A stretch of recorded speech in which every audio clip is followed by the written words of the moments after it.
नमस्कार, मैं आपका साथी लक्ष्मीकांत पंडित दत्ताना न्यूज़ में स्वागत कर रहा हूँ और आज मेरे साथ विशेष बातचीत के लिए मौजूद है श्री भगवती प्रसाद पंडित जी, जो कि राज्य शिक्षक आदर्श मंच के संस्थापक हैं और शिक्षक पीढ़ी के पूर्व संचालक एवं राज्यपाल एवं राष्ट्रपति पुरस्कार से सम्मानित शिक्षक हैं। और आज हम इनसे चर्चा कर रहे हैं वर्तमान कोरोना काल में कि किस प्रकार शिक्षकों को अपनी दिनचर्या बदलनी चाहिए, कैसे रहना चाहिए, क्योंकि ड्यूटी भी करनी है। और दूसरा, हम याद कर रहे हैं उन साथियों को, उन अधिकारियों को जिनके साथ पंडित जी ने काम करा है। और इसके साथ में हम उन विषयों की चर्चा करेंगे किस प्रकार से शासकीय नीति होनी चाहिए, शिक्षकों को काम करने की आसानी हो। सर, आपका स्वागत है बातचीत में। Thank you. नमस्कार साथियों, मैं भगवती प्रसाद पंडित, अध्यक्ष राज्य आदर्श शिक्षक मंच, आपका अभिनंदन करता हूं और विश्वास करता हूं, आशा करता हूं कि आप सब सुरक्षित और स्वस्थ होंगे। अभी हमने बीच में कोरोना की इस द्वितीय लहर में अपने कई साथियों को खोया है और अभी कई शिक्षक हमारे साथी बीमार भी हैं। मैं उनके रिकवर होने की कामना करता हूं और ये निवेदन करता हूं कि वे कोरोना प्रोटोकॉल का पालन करें, मास्क लगाएं और सोशल डिस्टेंसिंग रखें और जितना कभी ज़रूरी हो तो ही घर से बाहर निकलें। यही मेरा निवेदन है, क्योंकि अभी हम बहुत कष्ट और भयावह समय से गुजर रहे हैं। मेरा आपसे यही निवेदन है। सर, बीते दिनों शिक्षा विभाग के पूर्व वरिष्ठ अधिकारी के पांडे साहब का निधन हो गया। वो हमको छोड़ के चले गए।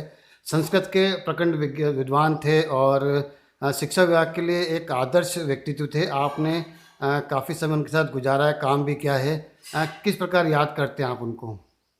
यदि डॉक्टर के पांडे साहब का जाना शिक्षा विभाग ही नहीं, पूरे विद्वजन, बुद्धिजीवियों और संस्कृत के क्षेत्र में भी एक रिक्तता आ गई है उनके निधन से।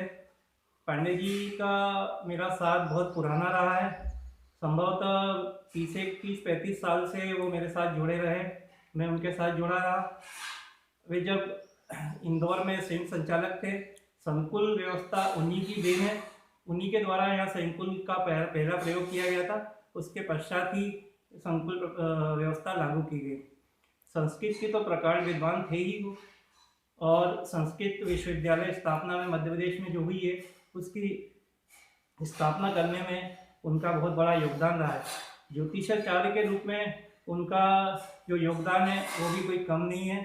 प्रसिद्ध ज्योतिषी थे और सबसे बड़ी बात ये थी कि बहुत ही इतने बड़े पद पे होने के बाद, इतने विद्वान होने के बाद भी एक साधारण सा जीवन वो जीते थे। मैं उनके घर कई बार गया हूँ। एक छोटे से घर में संयुक्त परिवार में रहते थे और आज का जो वर्तमान परिस्थिति है उससे बिल्कुल अलग थलग ही उनका जीवन था।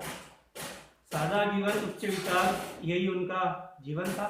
मैं उन्हें श्रद्धांजलि अर्पित करता हूँ और विभाग को भी क्षति के लिए भगवान से प्रार्थना करता हूँ कि उन्हें स्वर्ग में स्थान दें। सर, कोरोना के चलते शिक्षा विभाग को भी काफ़ी नुकसान हुआ है। कई साथी टीचर जो ड्यूटी करते हुए कोरोना के काल के इसमें चले गए हैं, शहीद हुए हैं। और शासकीय नीति के हिसाब से शिक्षा विभाग को अभी और क्या आवश्यकता है शासन की तरफ से, ताकि जो आपके साथी हैं शिक्षा विभाग के जो लोग हैं वो बेखौफ के काम करते रहें, शासकीय काम भी करते रहें और खुद का जीवन भी बचाए। आपको क्या लगता है शिक्षा विभाग की नीति और क्या होना चाहिए? देखिए, शिक्षा विभाग ही क्या, अभी फिलहाल पूरे देश में कोरोना का भयानक प्रकोप चल रहा है। हमने अपने कई साथी खो दिए हैं। संभवतः जो आंकड़े आ रहे हैं उसके हिसाब से 800 शिक्षकों की जो है मृत्यु इस महामारी के कारण हुई है और कई शिक्षक बीमार भी हैं। कुछ शिक्षक अपने कर्तव्य में रहने के बाद पॉजिटिव आए हैं। कुछ शिक्षकों की ड्यूटी ऐसी जगह लगा दी गई थी जिसका शासन को विरोध हमने किया था और शमशान घाट तक भी उनकी ड्यूटी लगा दी गई थी।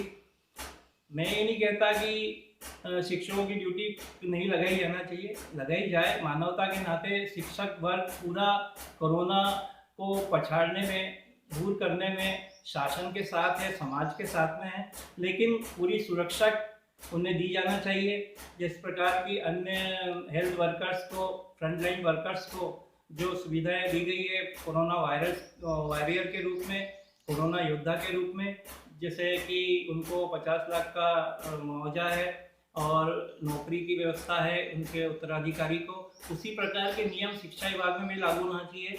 जो शिक्षक कोरोना में ड्यूटी दे रहे हैं उनके लिए शासन को कोरोना योद्धा का दर्जा पूरे प्रदेश में दिया जाना चाहिए। हमारी ये गंभीरता से की गई मांग है।